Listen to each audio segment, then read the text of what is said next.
Let me start now by introducing our first speaker, Dr. Caroline Mccracken-Flesher. Caroline was born and raised in Northern Ireland and then attended the University of Edinburgh in Scotland, where she skipped a bachelor's degree and went straight on to a master's degree as her first degree in 1980. After attending Oxford University, she came to the United States and earned a PhD in English literature from Brown University in 1989. Once she graduated, she was hired here at the University of Wyoming, and she quickly began receiving teaching awards, earning both a top professor award from the Mortarboard Society and the John P. Elbogen Teaching Award, which is UW's sort of premier teaching award, and she managed to do that all before she got tenure. Dr. McCracken-Flesher is an expert in 19th century British literature. 19th century is the time of the birth of the English novel and the period from which most of our classics come from, at least those that aren't American. So think Charles Dickens, think Jane Austen, George Eliot, Henry James, Robert Louis Stevenson, and all those greats. Caroline is internationally known for her work on Scottish literature and culture. Her 2005 book on Walter Scott confirmed her already strong standing in this area, and subsequent studies continue to earn her accolades. In 2008, when Edinburgh became the first UNESCO City of Literature, she was invited to give their inaugural literary talk. This coming fall, she's been asked to return to the Scottish Parliament and give their annual lecture on Scottish literature. Dr. McCracken-Flesher has used all of these connections to provide opportunities for UW students. After negotiating an exchange agreement between UW and Scotland's Stirling University, she worked to ensure that several students traveled to study there, and they continue to go. She has also brought several professors of Scottish studies here to UW, some to visit for a short period, give a couple lectures, visit a couple of classes, and others to stay for a semester to give special long-term courses for our students that wouldn't otherwise be available. But let's face it, literature isn't all novels and poetry. There is prose as well, nonfiction prose in particular. And there's some important British prose even that weren't written by Scots. Caroline will turn her attention today to that important English scientific writer, Charles Darwin. And it's in and around his work that the important advances in our understanding of life have been developed, which have since given rise to all the sciences that we class under the term biology and under the term medicine. So today, Caroline Mccracken-Flesher will speak to us on the descent of Darwin. Dr. Mccracken-Flesher. Thank you very much. And I should say, in the context of why would an English professor be working on Darwin, Paul has put it quite well. But one of the things, if you're a Victorianist, that your students want to know, they want to know, texts don't arrive into a vacuum. They're very interested in all the cultural underpinnings of the books that they're reading. And so we find ourselves talking about Darwin and about what he meant for 19th century British literature. But of course, Darwin himself did not arrive into a vacuum. And that's what we're going to be talking about today. We're going to be talking about the descent of Charles Darwin. So this will be a literary talk. I'm not qualified to answer your scientific questions, but I'm very happy to talk about the sort of rich cultural environment that could produce a Charles Darwin. And this is Darwin when he was age 7 in 1816. We're about to come up on Darwin Day, by the way. His birthday is the 12th of February, so around the country there will be Darwin Day quizzes and Darwin Day talks. In 1859, so how did he get from being this very fresh-faced, child holding a potted plant to the grizzled Darwin that we know, who was qualified to end up on the banknotes in Britain? Well, of course, we know that the crucial text in making that shift was his 1859 publication of The Origin of Species. And The Origin of Species got a significant advance from the other thing we all know about Darwin, his 5-year trip around the world on the HMS Beagle, which was a surveying ship, and they wanted to take along a naturalist just by the way. But Darwin actually had some conditions very much in his favor as he was growing up. How did we get to the Darwin who joined the ship? His family was extremely well-to-do. In fact, his maternal grandfather was Josiah Wedgwood. And that's Wedgwood of that lovely pottery, right? The blue with the white on it. But that's the upper level of the Wedgwood production line. And that's the thing, he invented the production line. They were also known for producing relatively inexpensive china, because before China came from China. And now it was locally made. And he made this particular set, which was so attractive that the then queen, which would be Queen Caroline, bought it. Well, once royalty buys your stuff, you know, in Britain you get to put that little crest on that says supplier to Her Majesty or His Majesty. And so this was called Queen's Ware. And there are vast amounts of it, actually. It was sort of generally produced. And of course, they made an absolute fortune. On the other side, he had intellectual forebears on the Darwin side, because Charles was not the first famous Darwin, although he often is to us. His grandfather was Erasmus Darwin, and Erasmus Darwin was a doctor, a very well-placed doctor. He was asked to be the doctor to monarchy and refused, but he wrote a book called Zoonomia. And in Zoonomia, he talks about, would it be too bold to imagine, think about that as a predicate, would it be too bold to imagine that all warm-blooded animals have arisen from one living filament, which the great first cause, in capital letters, endued with animality, with the power of acquiring new parts, attended with new propensities, directed by irritations, sensations, volitions, and associations, and thus possessing the faculty of continuing to improve by its own inherent activity. That's a really interesting statement. There are a lot of presumptions in it about improvement, right, and various other things like the great first cause.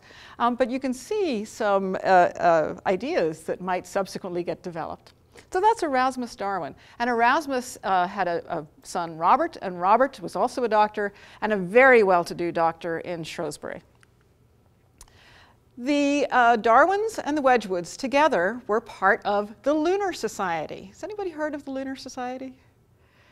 In the 18th century, knowledge was proceeding apace.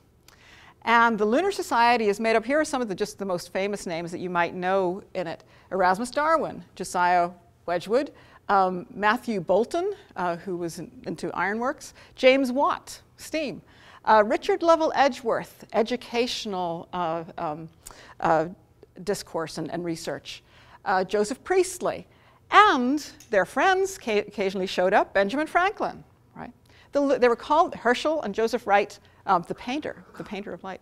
And so they would get together to discuss issues scientific or cultural or whatever. Philosophy at the time was considered a broad, encompassing subject that went in all kinds of directions. And they would get together, and they were called the Lunar Society because it needed good evenings, you know, nights of the full moon, that's the story anyway, is when they met. But Darwin, so Darwin's the child of doctors, and the doctor really hopes that the dynasty of doctors will continue. So young Charles Darwin is sent off to Edinburgh, which is one of the happening places at the time. Those of you who saw my first talk here a couple of years ago will remember that Edinburgh is a center for anatomy, and all kinds of important medical advances are happening in Edinburgh at the time. So it's a great place to go to study anatomy and to become a doctor. But Darwin actually hates his 2 years there. He does not like, medicine is still a matter of operating without anesthesia, without antisepsis. It doesn't work out well. The last thing you want to do is go to the doctor, and the operations are a sight to behold. You know, the word theater is the medical theater where the students actually would watch the operations being performed. And so he didn't much like it, and he didn't much attend to his studies. As you can see from this quotation, I was also a member of the Royal Medical Society and attended pretty regularly, but as the subjects were exclusively medical, I did not much care about them, right? So not a particularly good student at Edinburgh. And a couple of years later, so if we're trying to think about, you know, the conditions that into which he fit, right, in a Darwinian discourse, he was sent on to Cambridge. And at Cambridge, the assumption was that he was training for the church, because that's the first degree. That's what everybody was training for at Cambridge at the time if you took the degree. But 1831, my time was sadly wasted there, and worse than wasted. From my passion for shooting and hunting, and when this failed, for riding across country, I got into a sporting set. It just happened to me, Father. I got into a sporting set, including some dissipated, low-minded young men, not myself, of course, and we sometimes drank too much, with jolly singing and playing at cards afterwards. Right? So actually, in some respects, he fit into Cambridge just perfectly, but not as his father was intending. However, it was nonetheless this Darwin that's a spectacularly good fit when the HMS Beagle is looking for a naturalist. Now remember, it's a surveying trip. They don't actually need a naturalist. There is a naturalist already on board. It's this guy, Captain Fitzroy. But he thought it would be good to expand the population of naturalists. They were going off on a years-long journey. And they had actually already asked a couple of people who had said, no, I have a family and I can't go. But, and here's interesting, Fitzroy really, yes, he was looking for a naturalist, but he was looking for something else too. I consider you, Darwin's referee wrote, to be the best qualified person I know of. Captain Fitzroy wants a man I understand more as a companion than a mere collector, and would not take anyone, however good a naturalist, who was not recommended to him likewise as a gentleman. Darwin was a gentleman. Not only was he a gentleman, he was a well-heeled gentleman with an indulgent father, already sent him to 2 educational institutions. And the naturalist going around the world with the Beagle was going to have to be largely self-supporting. You made money also by sending back specimens to Britain if you wanted to sell things, but really you had to be self-supporting. And it's a substantial price tag to get somebody around the world for 5 years, even if their transportation is provided by the British government. Darwin, however, was qualified in additional ways, not just to be a good gentlemanly companion by the singing and the playing cards. And that's not actually what Fitzroy was looking for. But Darwin at Cambridge, while he was not taking his regular classes, was nonetheless studying. And he was studying in that sort of lifelong learning, self-motivated way where you've been taught to learn and he's just interested in things. And he became kind of a joke for being, so obsessed with beetles, for instance. No pleasure, no pursuit at Cambridge was followed with nearly so much eagerness or gave me so much pleasure as collecting beetles, so much that his friend actually did a couple of cartoons of him astride a beetle. And in Edinburgh, he had done another very interesting thing. While he didn't like the medical classes, he took taxidermy. He practiced taxidermy with John Edmonston. John Edmonston, this is really interesting. So this is where they would have lived in Edinburgh, just a few houses apart. In the old city, right? You can see the new city up in the north side of the map where everything's nice and regular. They're down around the castle in all the mean little streets. By this time, that part of Edinburgh, 1827, was not a good district. But impecunious students staying next door to close to John Edmonston, who had been a Guyanan slave. So living as a free man now in Edinburgh and practicing taxidermy. And Darwin was taking classes from him. His father wasn't quite sure why he was taking classes from him. But nonetheless, this is an important piece of preparing to be a naturalist, going around the world, collecting specimens and sending them home. And we know in Wyoming, taxidermy, it does matter what quality of taxidermy, so that the smell on board ship, for instance, is something that everybody can live with. Another set of things that he had done at Cambridge is he had gotten in some very good company. While he wasn't a very good class goer, he was nonetheless became quite close to this man, Reverend, right? It's Cambridge, everybody has that divinity degree, John Stevens Henslow, who was a professor of botany. And they would go on walks and talks together. And Adam Sedgwick, the Woodwardian professor of geology at Cambridge. And in fact, when Darwin got the invitation to go on the Beagle, he had just been walking through Wales with Sedgwick, studying the geology. So he's got taxidermy, he's got geology, he's got some botany, he's interested in entomology. Now, so perfect, right? 2nd of October, he leaves his family. He's headed out to the Beagle, and we think, okay, you've arrived in your niche, if we keep up that Darwinian language. He's arrived in his niche, and everything should go swimmingly. And that watery metaphor applies quite nicely because, in fact, they were supposed to go, they actually set out on the 10th of December, and the weather was so bad, everybody was so seasick, they crawled back into port. They set out again on the 21st of December and ended up on a sandbank. The 25th of December was a good day. They were all in port. Think about it, all the sailors in port, about to go off on a long sea voyage. Great day. 26th wasn't so good. 27th, they all took their headaches to sea with them. And they actually set out. And they went from Plymouth, they were heading first to Tenerife. And Darwin thought this was fantastic because he'd actually planned a trip to Tenerife the year before to do geology. He thought mostly that he was a geologist at this time. They get to Tenerife, and thinking again about favorable conditions, they get to Tenerife, it's perfect, they're all ready to go off the ship and hike around and learn things. And they're coming from a Britain that has a cholera outbreak. That means they're not allowed to go ashore in Tenerife. They have to wait, I think it's 13 days they have to wait. Well, Fitzroy is a man on with a clock and a limited amount of supplies, and he decides they're just going to keep going. So they have to wave goodbye to Tenerife, and the retreating Tenerife. And what would this mean? Just bear in mind that they're on a relatively small ship. We call it a ship, but it's not a big ship. It's about 30 feet across. I forget the length. I want to say 90 feet, but don't hold me to that. And it's a pretty crowded little ship. Darwin, as the gentleman with the, and relatively speaking, paying his way, got actually about as good a berth as you could get on this ship. So this is the captain's table in here, and Darwin gets to hang around mostly in there, gets to work mostly in the chart room, because in the chart room he can spread out all his samples and everything.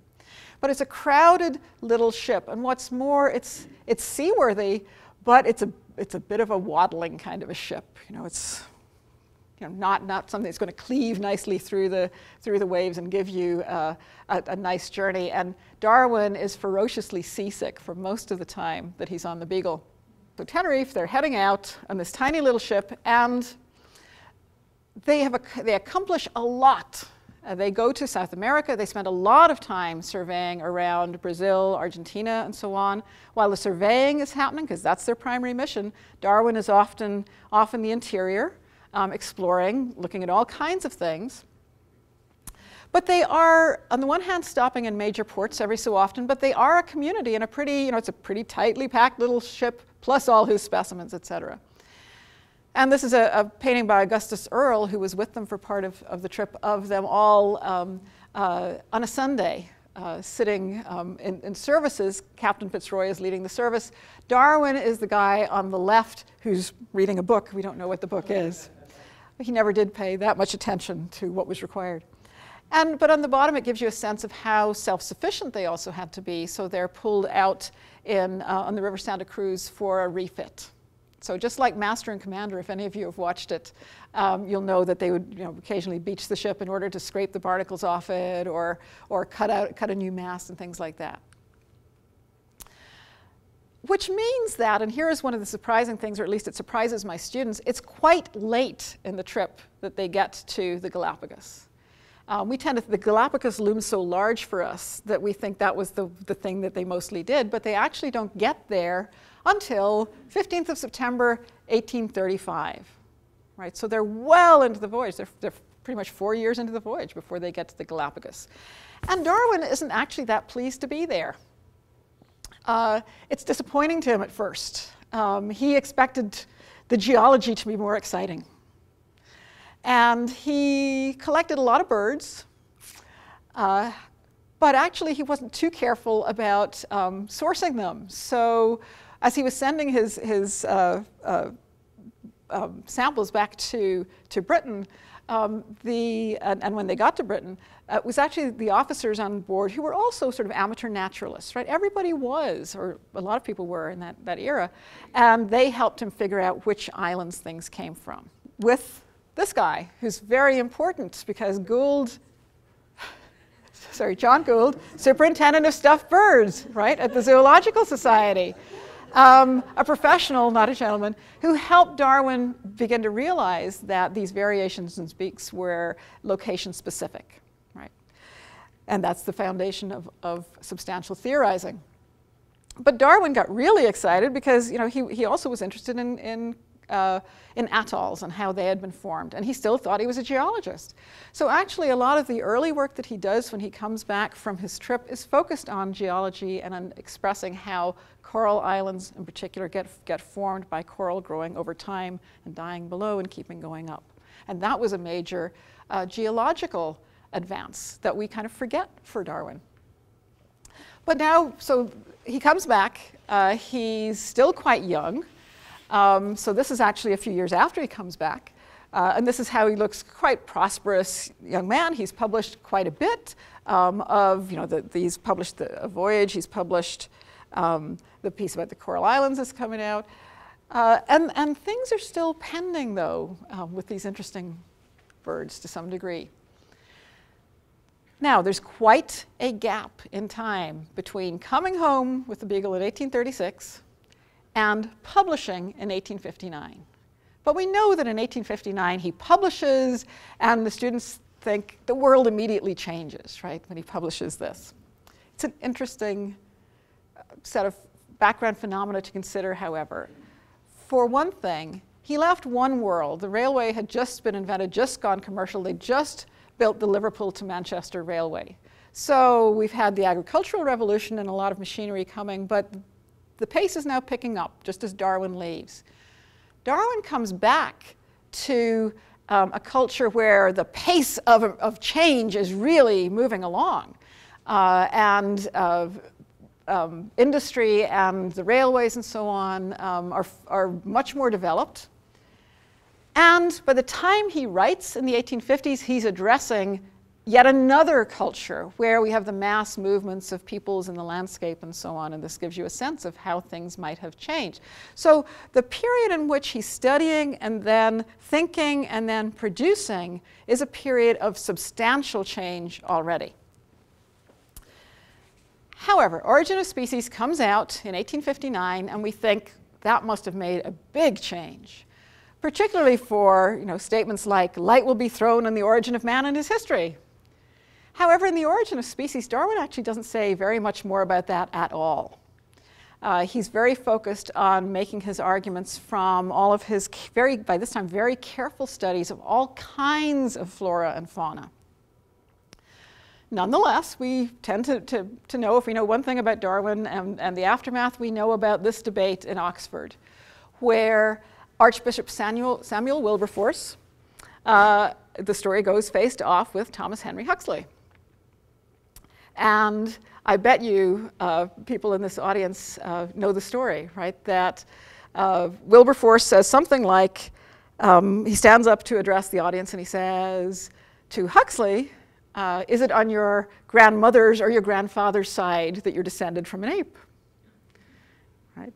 And Huxley is supposed to come back with a very witty rejoinder. It actually is hard from a scholarly perspective to excavate this moment because nobody was sitting taking notes. So far as we know, this is what happened. That there was known to be a debate coming on. That Richard Owen, who was a scientist, because scientists are still very much, you know, discussing at this time the various ideas. Richard Owen was pretty much opposed to what Darwin was suggesting in Origin of Species. And Richard Owen and Wilberforce had spent some considerable time prepping Wilberforce for this event. Wilberforce was a very well-known speaker. He was an excellent speaker, a very persuasive speaker, so much that his popular name was Soapy Sam. And so Wilberforce stands up and does indeed say something like, is it on your grandfather's or your grandmother's side that you're descended from the apes? Now, Huxley had not even intended to be there, and he wasn't actually on the platform. And he hadn't been saying anything and hadn't been saying anything, but eventually he decided he would say something.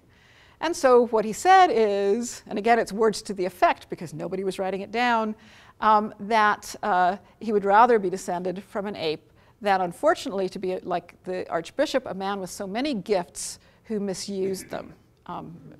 And then that became reported, and it was, we tend to consider this a big turning point in terms of expressing Darwin's theory and toward establishing it.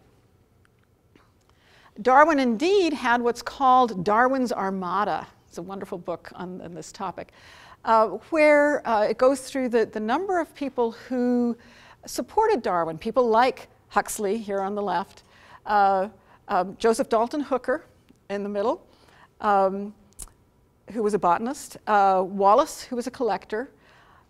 They were interesting people. Huxley had come from a middle class and falling background and had studied anatomy by practice. He had left school at 10, but he had apprenticed and studied and by this time become quite a significant figure.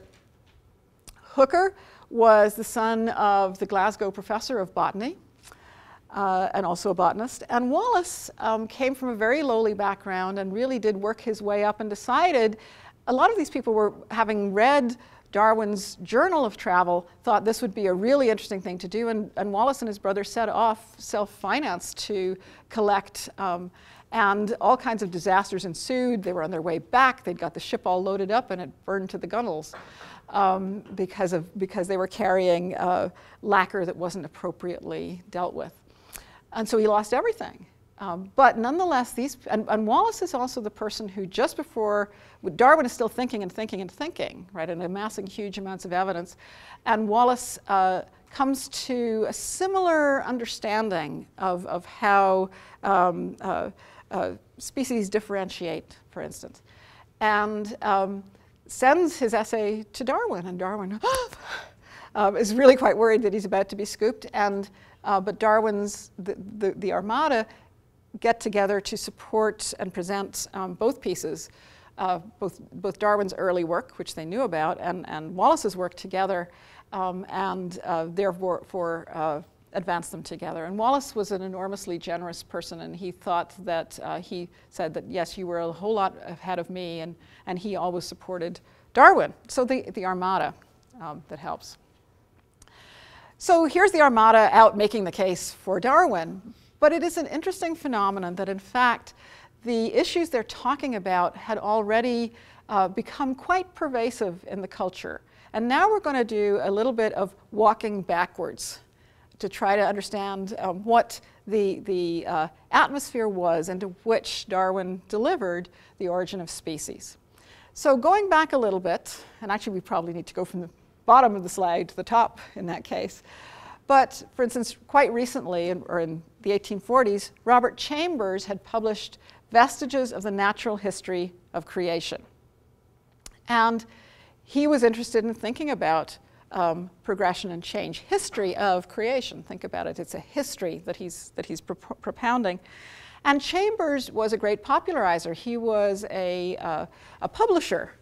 And this came out anonymously, but the Chambers Publishing House aimed to working people. And so if you open a copy of Chambers, it's fascinating. You'll discover diagrams and explanations of processes to do with coking coal in order to produce steel, in order to do whatever.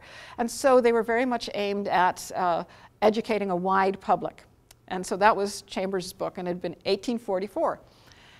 1830-33, Charles Lyell is producing Principles of Geology, where he is focusing on geology, but the big phrase for him is geological processes now in operation, that the world is older than we think, and that its change is gradual over time and ongoing, that we have not arrived at a fixed point. That was a very important idea for this purpose, too.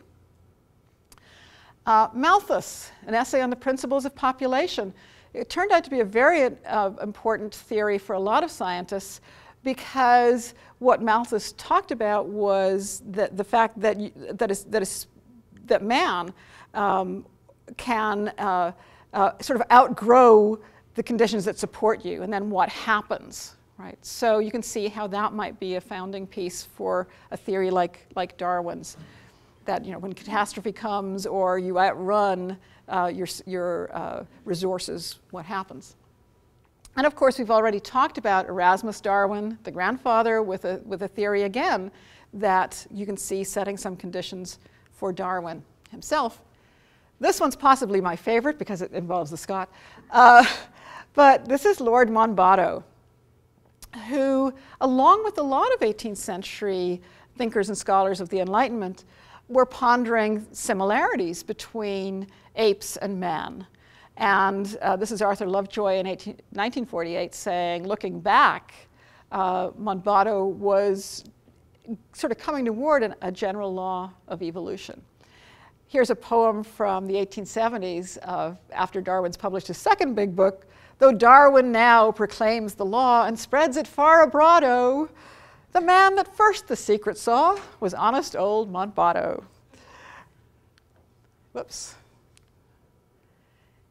And we shouldn't forget that insofar as the 18th century is an age of agriculture and agricultural improvement, and a lot of interest in breeding and breeding the best cow and the best sheep and so on, that actually there was a lot of practical, the word genetics is a long way ahead, but there was a lot of practical work on species and hybrids and so on already going on in the 18th century. And anytime anybody sort of matched a tup to a ewe and made that a conscious decision, or a ram to a ewe, they were doing work that could be recognized and played forward in the 19th century theorizing.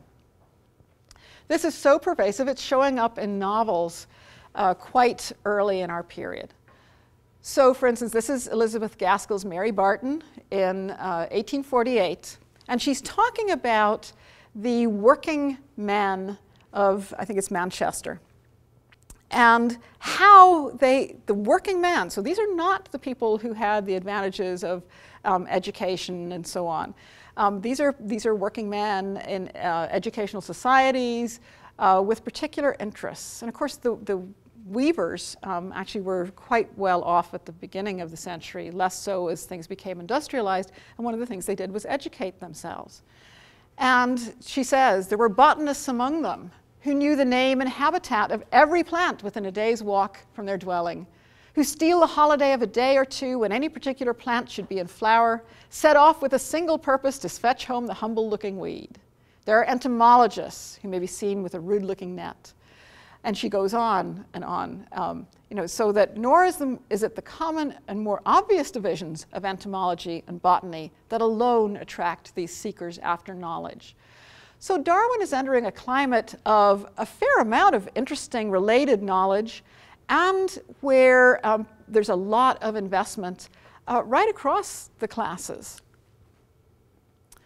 Now, here's another, remember I said when he leaves, it's one Britain, he comes back to another Britain. He first comes up with an understanding that approaches what he later says as early as 1837. And it's in this little diagram where he's following how divergence happens and how some branches might die out because the conditions don't support them and others get developed. He said that early let man, in 1838 in his notebook, let man visit orangutan in domestication, hear expressive whine, see its intelligence. Let him look at savage, now this is the Victorian era, so let him look at savage naked, artless, not improving, yet improvable. And Darwin was fascinated with the people of Tierra del Fuego when he met them for the first time, that they could learn anything really fast. So there's the ape and men in general, all linked at this point. And let him dare, he says, having seen that and how improvable both the ape and man and how intellect works, let him dare to boast of his proud preeminence, right? It changes the whole field. Man in his arrogance thinks himself a great work, more humble and I believe true to consider him created from animals. So he's saying that in the late 1830s. While he's still thinking and writing in Tennyson's In Memoriam, for instance, There is an extended disquisition on what is the place of man if indeed geological principles apply and change happens over generations, and can we somehow be left behind? So here's Tennyson. This is in memoriam for his friend Arthur Henry Hallam. He said, and he's thinking about nature, and nature says, the stars, she whispers, blindly run. So there's no purpose. A web is thrown across the sky. From out waste spaces comes a cry and murmurs from the dying sun. And don't forget that we're moving up on the age of thermodynamics too, so the notion of the dying sun, right? Are God and nature then at strife, that nature lends such evil dreams? So careful of the type she seems, so careless of the single life. I falter through it where I firmly trod, he goes on to say. So he's trying to understand, what happens to individuals, but yet he says, okay, well, the type seems okay. Men in general are okay, even though I've lost my friend Hallam. But the next verse goes on, so careful of the type, but no. And look where he's looking. From scarped cliff and quarried stone, she cries, 1,000 types are gone. I care for nothing. All shall go. And then he does the existential worrying, and shall he, man, her last work, who trusted, and there's a whole lot in between, but who trusted God was love indeed, who loved, who suffered countless ills, who battled for the true, the just, and this is going to be important in a moment, be blown about the desert dust or sealed within the iron hills. In other words, will we too be fossils? So Tennyson is worrying about this 10 years before Darwin publishes, and in a poem that was really important to the Victorians because there's a general wrestling with this set of ideas. Now you would think that however favorable the conditions, you're not doing too well if the Prime Minister doesn't like you. And this is Benjamin Disraeli, who said in 1864, so the Origin of Species has been out for a few years, is man an ape or an angel? My lord, I am on the side of the angels. I repudiate with indignation and abhorrence these newfangled theories. He says, sounding very Victorian, actually, newfangled theories. However, this person was a lot less predictable. This is William Ewart Gladstone, who was the Prime Minister not once, but this many times for this many years. And he was an evangelical, and you'd think that he really did not like this theory, but in fact, he found that it didn't contradict faith from his perspective, and that it helped explain contemporary politics. And again, we're going to come to this one, why it might help explain contemporary politics. And he actually went to visit Darwin, and they chatted about all kinds of things, but really Darwin said after the fact, what a lovely man, how nice he came, and they talked pretty much about whatever the current political upheaval was that Gladstone was trying to understand. In other words, not particularly a big deal. And they'd already lost the case, because here's Queen Victoria in 1842 saying, the orangutan is too wonderful. He is frightfully and painfully and disagreeably human. So she'd figured out some links. So 1871, the Descent of Man comes out. And in this book, there are statements about how man fits into this discussion. Here they are, chapter 1. I mean, we're just looking at the chapter headings, and they're nicely explanatory because he said, just look at the things that I've underlined. He observes homologous structures, so similar structures, in man and the lower animals. There's the connection. Miscellaneous points of correspondence.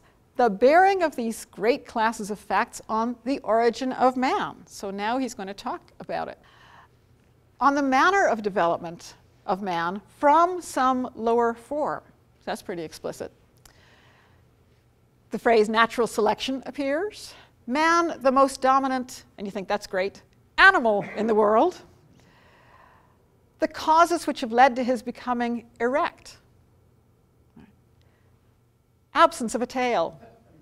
And on this tail hung many a joke, right?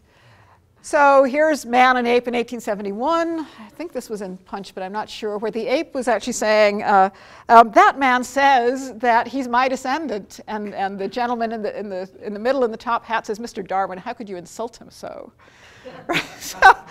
So think about the direction the discourse is going and the role humor can play, both in critique and in advancing an idea, but also in sort of generalizing things.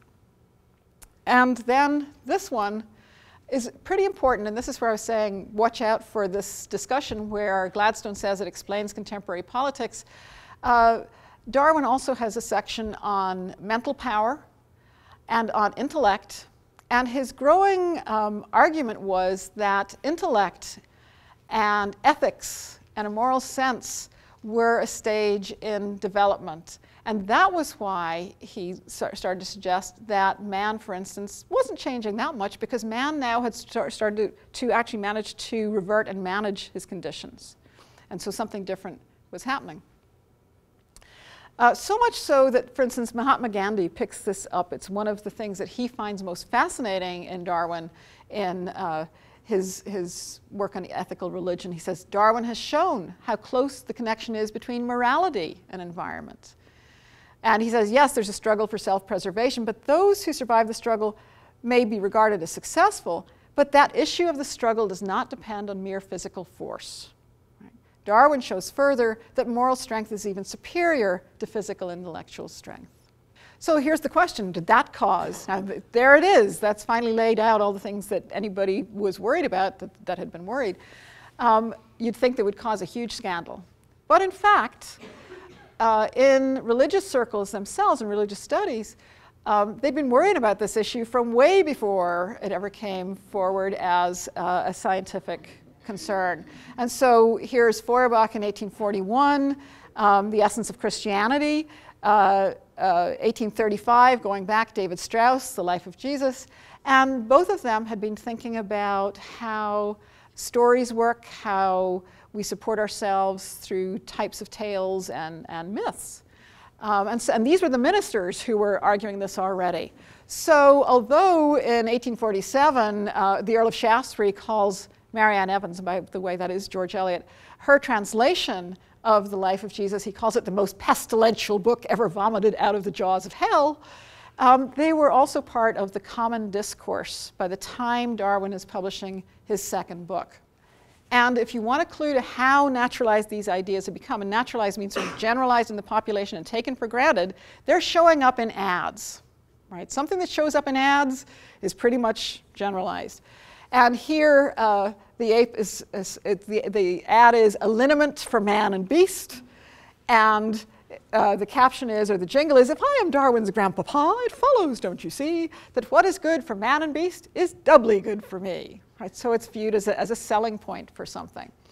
And here's Pongo reading stories about what's horrible in the news and thinking, indeed, he's the civilized one, and men are misbehaving like apes. You can see how this discourse is getting generalized, because this is the Victorian attitude to, this is the freak show that goes through much of the 19th century. And you'll see at the bottom of the left, they're advertising the hirsute boy, right, the hairy boy. If you track hairy people through Victorian popular culture, it is fascinating to see that early on, so here's Julia Pastrana, who lived from 1834 to 1860, so she dies the year after The Origin of Species, and she was called the Bear Woman, right? In the middle, Annie Jones, who joined P.T. Barnum's circus, and she was the infant Esau. So think about the discourse within which they're trying to explain these interesting people. But by the time you get to 1882, Crow is described as the missing link. Right? So again, generalized in the culture. And so much so, time is short, so I'm going to go fast here. So much so that there are poems now saying that poetry and so on has been great, but the big romance now is science, right? Science is where things are really exciting. Science, nature, she basks in glory at a new success. The poetry of old is built on dream, a dream of beauty never coming true, but science shadows forth the nobler theme, O wondrous nature, be it sung by you. 1881 to 1882, so Darwin dies, and the cartoons are fascinating because they show this old, gentlemanly, grandfatherly guy with a little ape looking just like Charles Darwin sitting on his stack of books, and Darwin smiling or smirking, depending on how you want to read it, toward the camera, so to speak, toward the viewer. And in this one, man is but a worm, and it begins in chaos, and here go the worms, through amphibia, up through apes, circling around, and producing the dandy, by the way, at a sort of benevolent Darwin, either as origin or end, looking over it, right? So that's in Punch. So again, generalized in the culture. But there is a concern, I think, that somehow things fit too well by this time. And again, it's worth looking at how that shows up in popular discourse.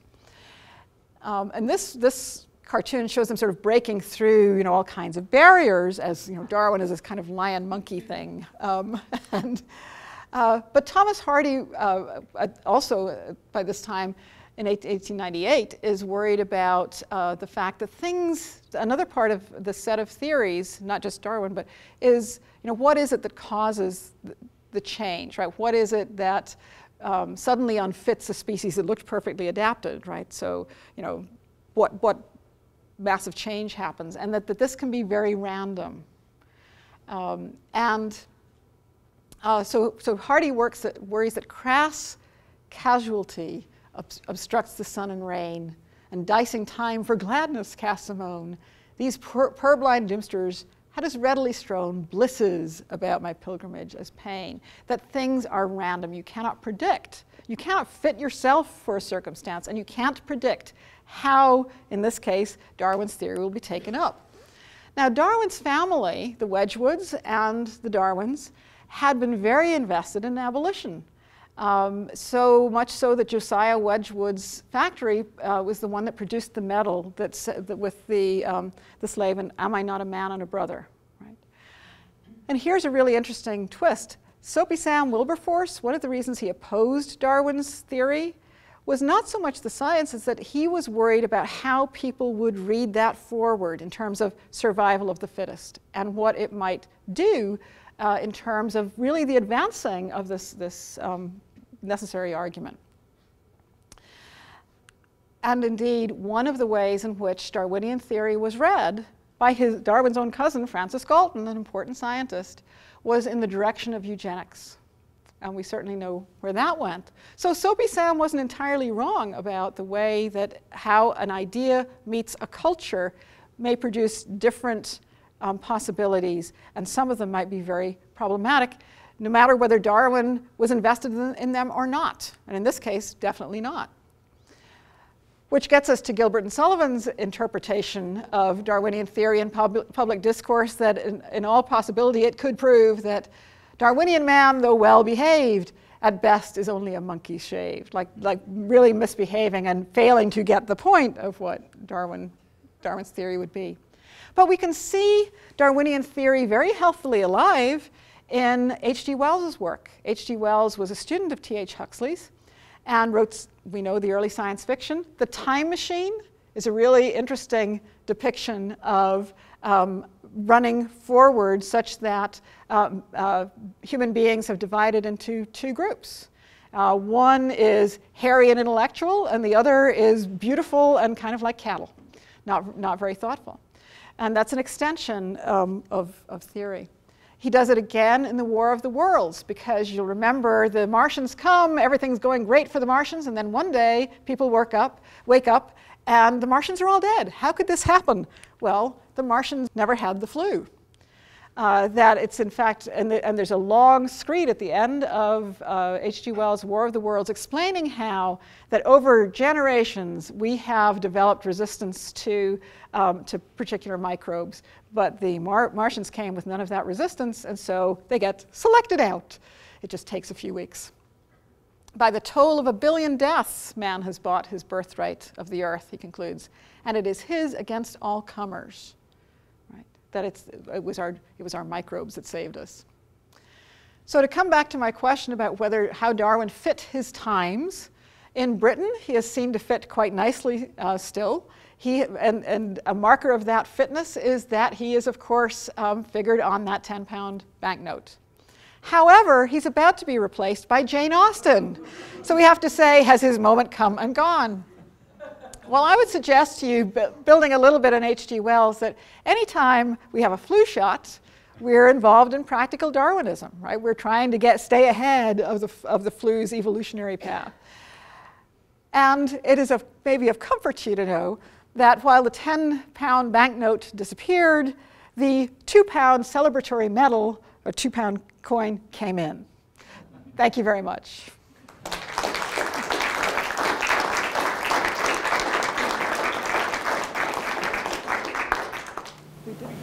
Since Darwin's time, we've just had more and more evolutionary links discovered and fossils uncovered. And yet, as a society, we have a division that we even saw in the Wyoming legislature last year of disallowing the science part of the Common Core to be discussed because partially is because of evolution. Do you have any comments on I would say that culture is like a Dickens novel, a loose and baggy monster, right? And that it's always multifarious. What's interesting is to look at the Victorians and see them sort of generally, even when it makes them really uncomfortable, thinking about, well, we are learning more and more and taking on even people who you would think would not take on the theory. Darwin had a lot of people to persuade, but nonetheless taking it on.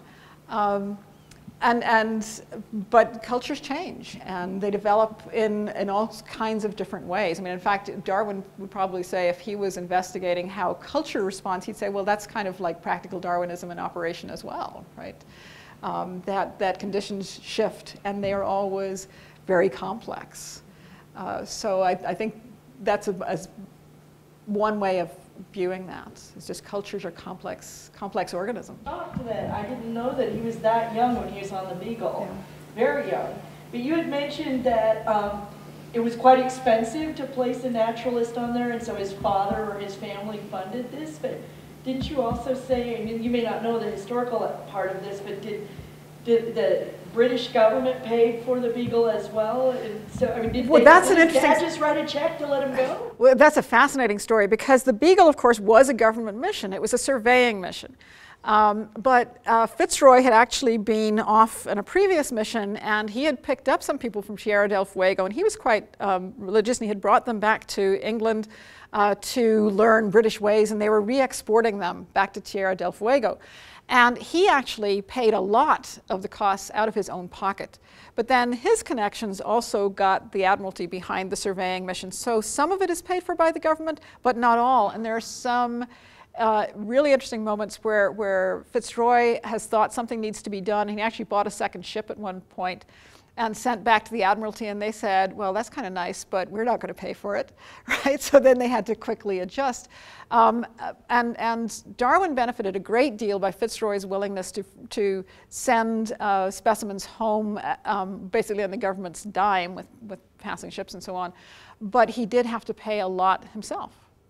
And I've forgotten the exact figure, and it won't mean much in today's money, but it was a substantial 5 years at sea, right? Substantial cost. And in fact, Darwin, his father really was very supportive, but there was one moment when he was, I think it's when he's trying to persuade his father, and he says, And he had already proved an expensive child. And he said, you know, I'd have to be very clever to spend a lot of money at sea. And his father said, yes, but my son, but they tell me you are very clever. That's probably the note on which we should end. Thank you so much for your time.